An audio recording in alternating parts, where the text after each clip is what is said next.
Olá, sou João Silva, gerente de relacionamento com desenvolvedores da NVIDIA para a América Latina e vim aqui hoje responder uma pergunta que muita gente me faz em evento. Qual a diferença de uma CPU para uma GPU? Qual é melhor?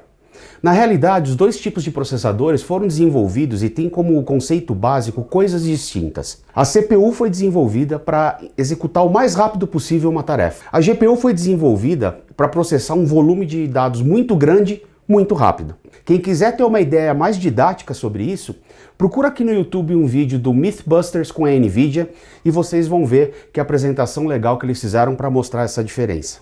Para entender como é que a GPU funciona, é legal entender como é a arquitetura de processamento dela. Então tudo é feito com base nos Streaming Multiprocessors, que são esses núcleos que estão aqui, que vão ser responsáveis por executar todas as operações matemáticas de processamento. E lembra, quando a gente fala de inteligência artificial, a gente está falando muito de cálculo vetorial e matricial, ou seja, é um volume grande de dados, mas existem algoritmos em que eu consigo processar esse volume grande de dados em paralelo. E é exatamente isso que a GPU faz.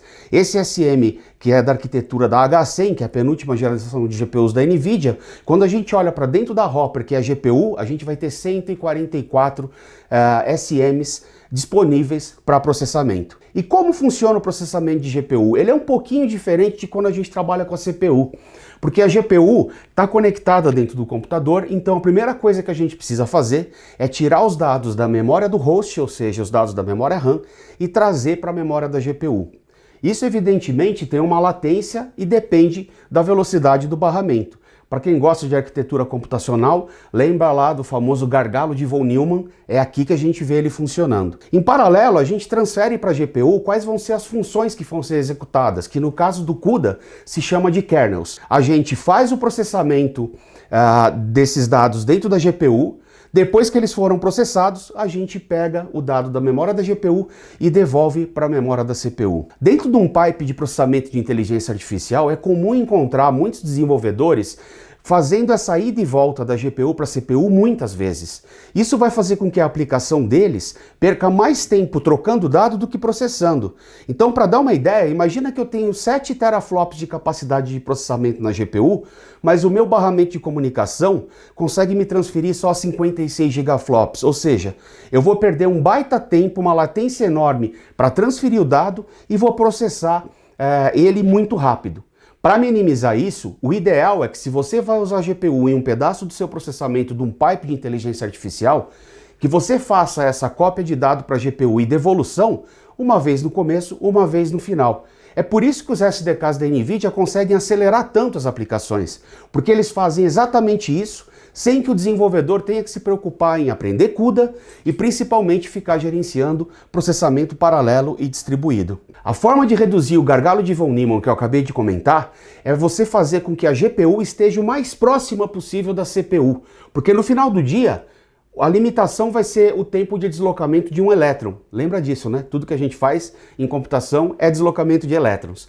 Então nós desenvolvemos a Grace Hopper, em que a gente conseguiu colocar dentro do mesmo superchip uma CPU ARM, que é a Grace, e uma GPU, que é a Hopper, conectadas com NVLink a 900 GB por segundo, ou seja, é uma velocidade gigantesca, então a gente diminui muito esse problema do acesso à memória. Depois da Grace Hopper, na última geração de arquitetura de GPU da NVIDIA, a gente conseguiu colocar dentro do mesmo superchip um processador ARM, que é o Grace, e 2 GPUs Blackwell dentro do mesmo superchip. Ou seja, agora eu tenho um processador e 2 GPUs com uma capacidade computacional enorme. Na prática, isso faz com que ao longo dos últimos 8 anos nós conseguimos acelerar em 1000 vezes o processamento de inteligência artificial. Tudo que a gente tem hoje de IA generativa só é possível por conta dessa aceleração que a NVIDIA desenvolveu nos últimos anos. E o Blackwell é uma arquitetura que foi pensada para esse mundo de IA generativa. Para exemplificar para vocês a capacidade de processamento dessa nova arquitetura, esse rack que vocês estão vendo tem 36 superchips Grace Blackwell. Se a gente comparar esse rack com um rack com a mesma quantidade de GPUs H100 da geração anterior da NVIDIA, a gente vai ter 30 vezes ganho de performance e 25 vezes de redução de energia. Isso é extremamente importante. Cada vez que a gente aumenta a performance de processamento das GPUs, nós também nos concentramos em reduzir o consumo de energia, porque a escala e consumo e uso disso, ainda mais com IA generativa, é gigantesca. E o mais legal, do ponto de vista de software, um rack desse trabalha como se ele fosse uma única GPU. Se vocês quiserem mais informações e aprender mais sobre a arquitetura de GPU, o site da NVIDIA está recheado de artigo legal explicando tudo isso. Vale a pena dar uma olhada lá para entender o funcionamento dos Tensor Cores e principalmente da Transformer Engine. Sim, a gente processa Transformer hoje dentro do hardware, e isso faz com que a aceleração de processamento seja gigantesca e explica o que eu acabei de mostrar: 30 vezes mais performance, 25 vezes menos consumo de energia. Espero que vocês tenham gostado do papo. Não esquece de deixar o joinha aqui e ativar o sininho e siga a NVIDIA nas redes sociais. A gente sempre está gerando conteúdo para ajudar todo mundo a trabalhar com GPU, que não é mais ciência de foguete. Um abraço e até a próxima.